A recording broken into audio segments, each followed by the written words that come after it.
الحمد للہ رب العالمین والصلاۃ والسلام علی سید الانبیاء والمرسلین اما بعد فاعوذ باللہ من الشیطان الرجیم بسم اللہ الرحمن الرحیم۔ میرے بھائیوں، بہنوں، عزیز بچوں اور قابل احترام بزرگوں، السلام علیکم ورحمۃ اللہ وبرکاتہ۔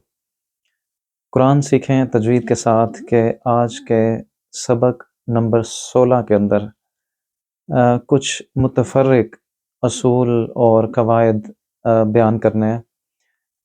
جتنا ابھی تک آپ کو بتایا گیا ان میں تمام اصول اور جتنے بھی قواعد تھے وہ ایک خاص نوعیت کے تھے۔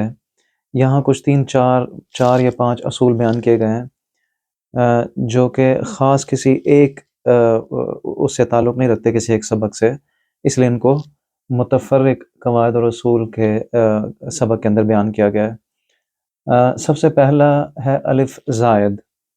اگر آپ یاد رکھیں کہ آپ کو یاد کریں کہ آپ کو بتایا گیا تھا الف مد، یا مد اور واو مد کا، کہ جب بھی کسی حرف کے اوپر آپ زبر دیکھیں تو اس کو، اور آگے اس کے الف ہو تو اس کو آپ کو 2 سیکنڈ کے لیے یا ایک الف کے برابر اس کو لمبا کرنا ہے۔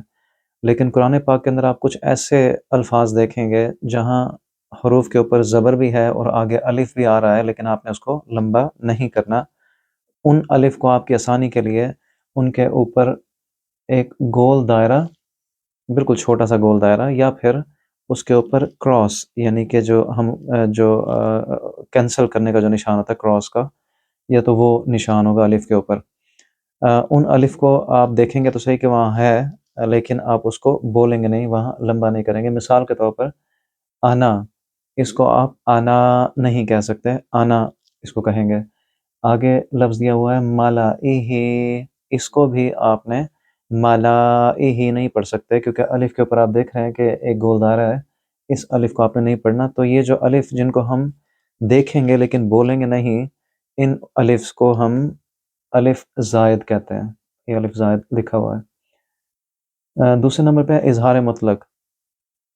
اگر آپ نون ساکن اور تنوین کا قاعدہ ریکال کریں، اپنے ذہن میں لے کے آئیں، تو آپ کو بتایا گیا تھا کہ یرملون ادغام کے جو 6 حروف ہیں، یا، را، میم، لام، واو اور نون، یرملون، اس میں اگر یا واو نون ساکن اور تنوین کے بعد آتا ہے تو آپ نے وہاں ادغام کرنا ہے، 2 حروف کو آپس میں مرج کرنا ہے، اور آپ نے غنہ بھی بیچ میں غنہ بھی کرنا ہے، ناک سے اس کے الفاظ ادا کرنا ہے۔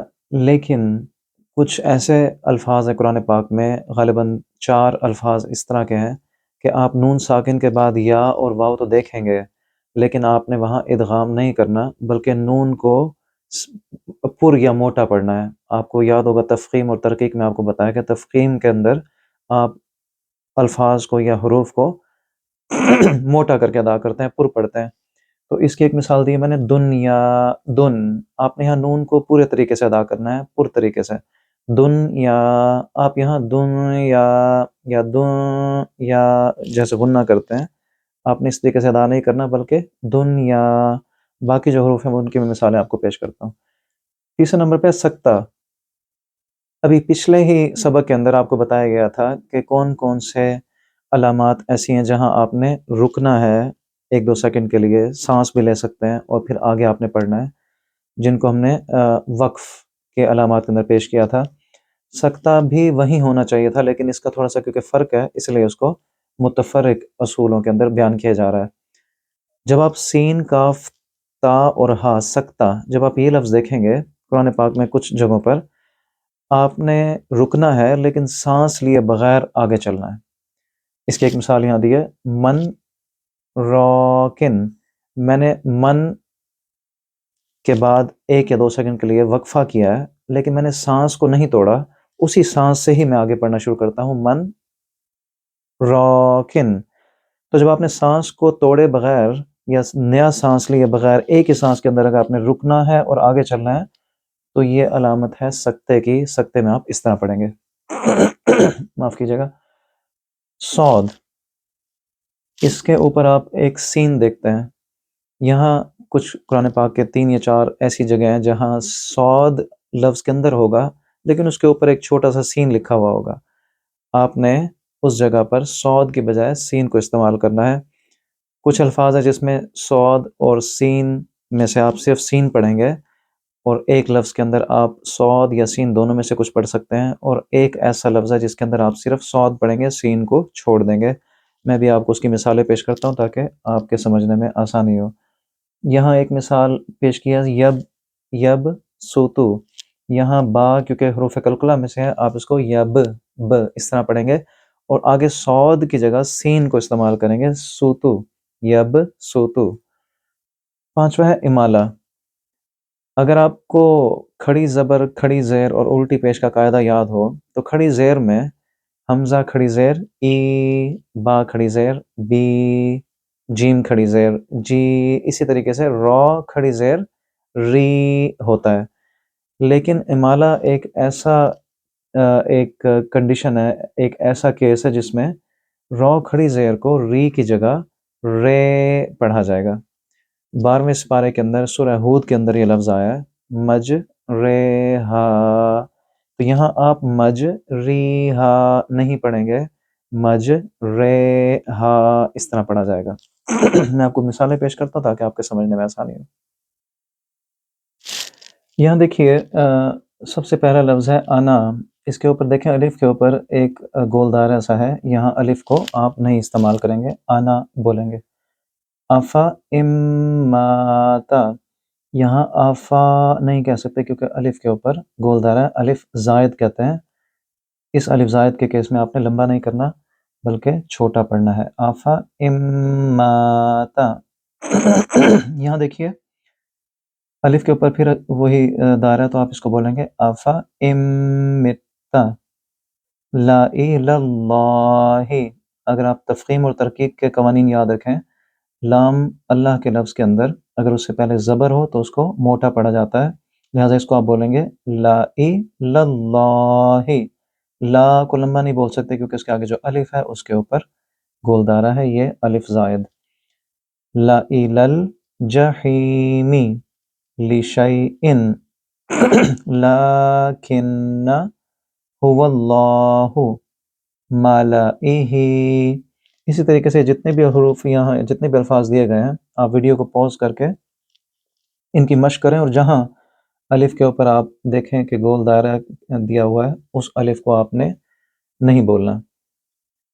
اظہار مطلق میں یہاں دیکھیں نون ساکن کے بعد یا آ رہا ہے، یہاں بھی نون ساکن کے بعد یا آیا ہوا ہے، اور یہاں نون ساکن کے بعد واو، اور یہاں نون ساکن کے بعد بھی واو۔ تو یا اور واو یرملون کے یعنی کہ قاعدے میں آتے ہیں، جو کہ ادغام نون ساکن اور تنوین کا قاعدہ ہے۔ یہاں ہم نون کو غنہ نہیں کریں گے بلکہ پورے نون کو ادا کریں گے، اس لیے اس قانون کو بتایا گیا ہے اظہار مطلق کے اندر۔ دنیا بن یا نن، آپ بن یا نن نہیں کہہ سکتے، بن یا نن۔ سن و نن، قن و نن، نون کو پر پڑھا جائے گا اس اظہار مطلق کے کیس میں۔ سکتہ، یہاں 4 مثالیں پیش کی گئی ہیں۔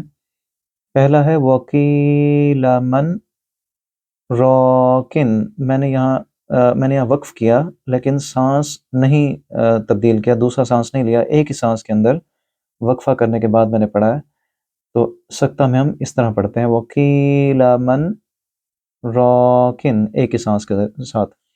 کلا بل رونا، یہاں بھی میں رکا ہوں لیکن میں نے سانس نہیں لیا بلکہ ایک ہی سانس کے اندر اس کو پڑھا ہے۔ مم مرقدنا ھذا، یہاں بھی سکتہ دیا ہوا ہے، سکتہ کے اندر آپ نے رکنا ہے لیکن سانس توڑے بغیر پورے لفظ کو ادا کرنا ہے۔ عوجا قیما، میں یہاں رکا ہوں لیکن میں نے ایک ہی سانس کے اندر دونوں کو پڑھا ہے۔ صاد اور سین کے کیس میں آپ دیکھیے یب سوتو، یہاں با کیونکہ قلقلہ ہے لہٰذا آپ اس کو گونجتی ہوئی آواز سے پڑھیں گے یب، اور میں نے سین استعمال کیا ہے یب سوتو۔ یہاں بس توتن، میں نے یہاں بھی سین استعمال کیا ہے صاد کی بجائے۔ ام ہم المسیطرون، اس لفظ کے اندر آپ سین یا صاد دونوں میں سے کوئی بھی استعمال کر سکتے ہیں، پہلے میں بولتا ہوں سین کے ساتھ، پھر میں بولوں گا صاد کے ساتھ، آپ اس کا فرق دیکھیے گا۔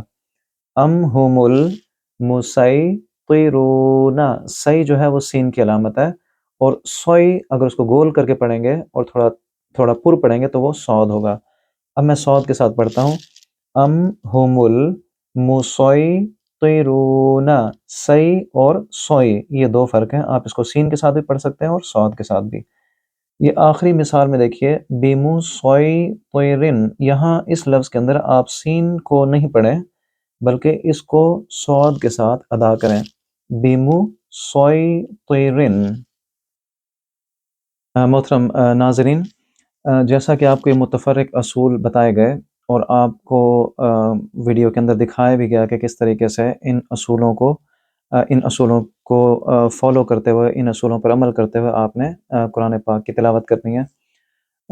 ان کو یاد کر لیجئے، کیونکہ متفرق اصول ہیں، کسی ایک خاص سبق کے اندر نہیں آئے، ایک ہی سبق کے اندر 4-5 اصول بیان کیے گئے ہیں، تو آپ اس کو یاد کر لیں، اور جو آپ کو ویڈیو کے اندر دکھایا گیا ہے اس میں ویڈیو کو روک کر جیسے میں نے آپ کو سمجھایا ہے ان اصولوں کو ذہن میں رکھتے ہوئے آپ اس کی لازمی مشق کریں۔ جتنا زیادہ آپ اس کو پڑھیں گے اتنا زیادہ یہ اصول آپ کو یاد بھی ہو جائیں گے، اور آپ کے قرآن پاک پڑھنے میں بھی انشاءاللہ بہتری آئے گی۔ الحمدللہ جتنے بھی اصول اور ضوابط تھے، جتنے بھی قواعد تھے بنیادی، وہ آپ کو سب پیش کیے گئے ہیں۔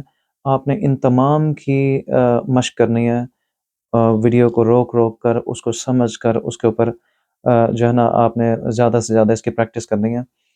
جتنا آپ زیادہ ان اصولوں کو فالو کریں گے، پریکٹس کریں گے، انشاءاللہ قرآن پاک کو تجوید کے ساتھ پڑھنے میں اتنی آسانی ہوگی۔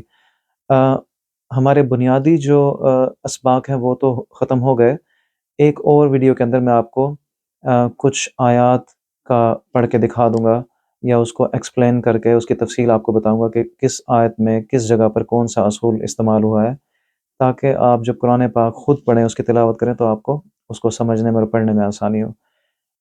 اپنی نمازوں کی پابندی رکھیے، اور لازمی قرآن پاک کے لیے روزانہ کچھ نہ کچھ وقت ضرور نکالیں، اس کو سمجھنے کے لیے، سیکھنے کے لیے، اور دوسروں کو سکھانے کے لیے، اور رسول اللہ صلی اللہ علیہ وآلہ وسلم کی بارگاہ میں کثرت سے درود و سلام پڑھتے رہیں۔